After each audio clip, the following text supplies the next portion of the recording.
The world saw her as Hollywood royalty, but behind the dazzling tiaras and breathtaking gowns, Grace Kelly's life was far from a fairy tale.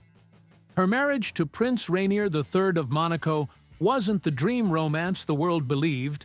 It was a carefully orchestrated arrangement, complete with shocking demands, public humiliation, and a devastating revelation that left her trapped in a gilded cage. But before Monaco, before the crown, Grace Kelly was a woman fighting to carve her own path, defying expectations in a world that never believed she could. Born on November 12, 1929, into a family where success was an unspoken requirement, Grace Kelly was expected to follow a certain script. Her father, Jack Kelly, was an Olympic gold medalist and a self-made millionaire, determined to prove himself in a society that looked down on his Irish Catholic roots. Her mother, Margaret, was a trailblazer in women's athletics, pushing boundaries at a time when female sports were barely acknowledged. Grace, however, was different. She wasn't the athletic prodigy her family wanted. She was quiet, introspective, and completely uninterested in the cutthroat world of competition. Her father dismissed her as the ugly duckling, a cruel nickname that stayed with her, fueling an unrelenting desire to prove her worth. Grace's rebellion was subtle but deliberate. In a strict Catholic household where discipline reigned supreme, she found her escape in acting. While her father scoffed at the idea, calling acting a slim cut above street walking, Grace remained undeterred. At 19, she moved to New York City, funding her studies at the American Academy of Dramatic Arts through modeling gigs.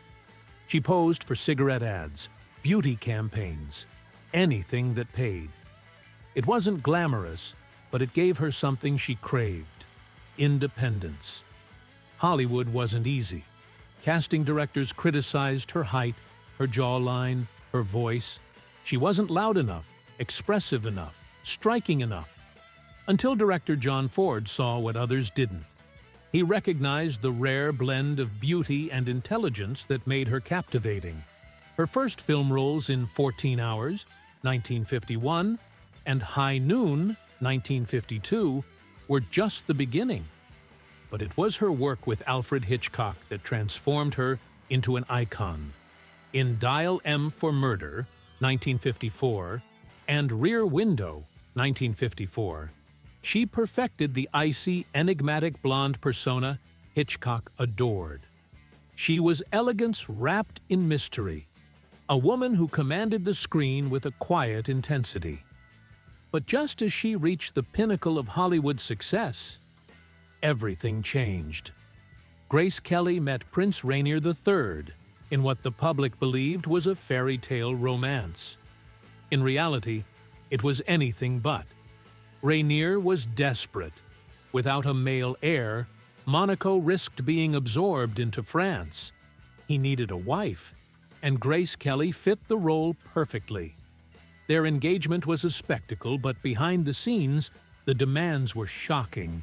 Before she could marry him, she was forced to undergo a fertility test, ensuring she could produce an heir. If that wasn't humiliating enough, her father was required to pay a $2 million dowry. Outraged, he refused. But Grace, always determined to prove her worth, paid half the amount herself. The wedding was an international sensation, orchestrated with the precision of a Hollywood production. MGM, her longtime studio, even contributed funds in exchange for exclusive rights to film the event. On April 18, 1956, Grace Kelly became Princess of Monaco. But the moment the vows were spoken, the illusion shattered. Rainier controlled everything. He banned her from returning to Hollywood, dismissing her career as whorish. He burned her scripts, ensuring she could never step back into the world she loved. When she secretly met with divorce lawyers in 1966, she was confronted with a brutal reality. Monaco's custody laws meant that if she left, she would never see her children again.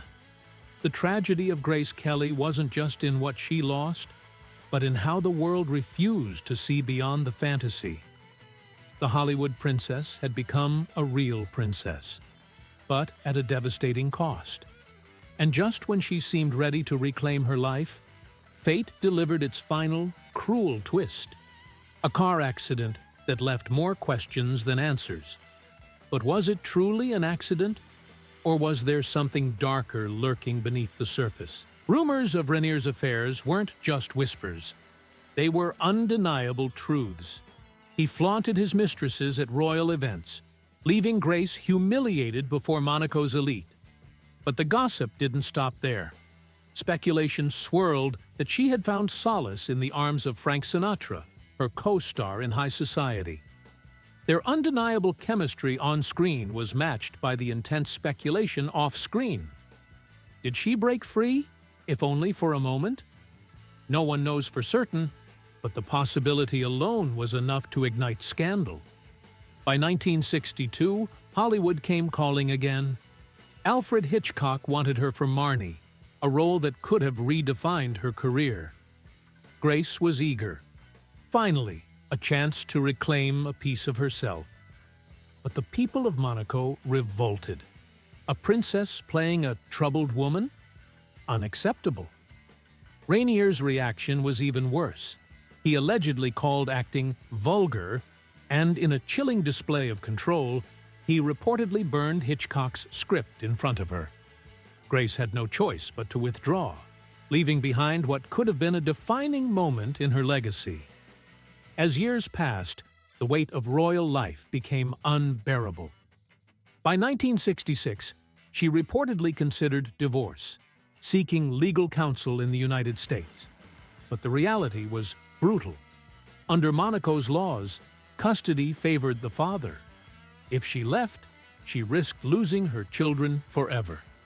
It was a decision no mother should have to make. And so, she stayed, sacrificing her own happiness for the sake of her family. Then came the tragedy that would shake the world. On September 13, 1982, Grace was driving with her 17-year-old daughter, Princess Stephanie, along the treacherous roads near Monaco. In an instant, everything changed. The car veered off course, plunging 120 feet down a rocky slope. When help arrived, Grace was critically injured, unconscious, and barely clinging to life. But the rumors began immediately.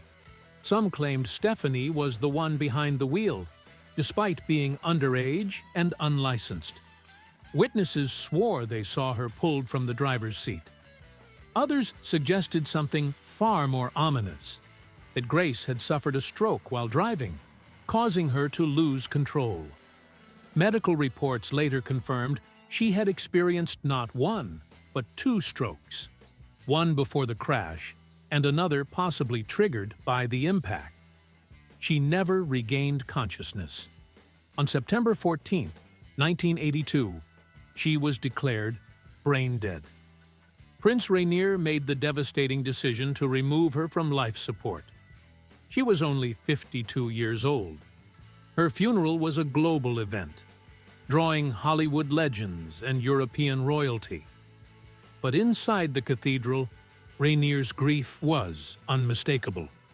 The man who had orchestrated so much of her life now wept openly. In an effort to protect her dignity, he banned media coverage of the service. He wanted the world to remember her as Monaco's beloved princess, not as a tragic figure in an unsolved mystery. Yet, even in death, her story was not her own. Rainier allegedly ordered her personal diaries destroyed, ensuring that her private thoughts would never be made public. Over time, her image was reshaped, focusing on her royal duties rather than the Hollywood starlet she once was. But those who knew her best never forgot. Her children struggled with how to honor her memory, each with their own vision of the mother they lost too soon. Prince Albert later acknowledged the sacrifice she made, purchasing her childhood home in Philadelphia in an attempt to preserve her American roots. Had she truly been free, or was she a pawn in a larger political game?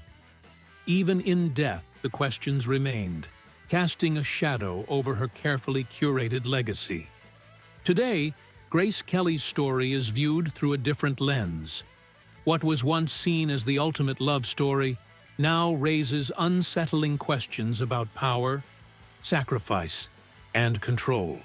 One thing is certain: Grace Kelly's legacy endures.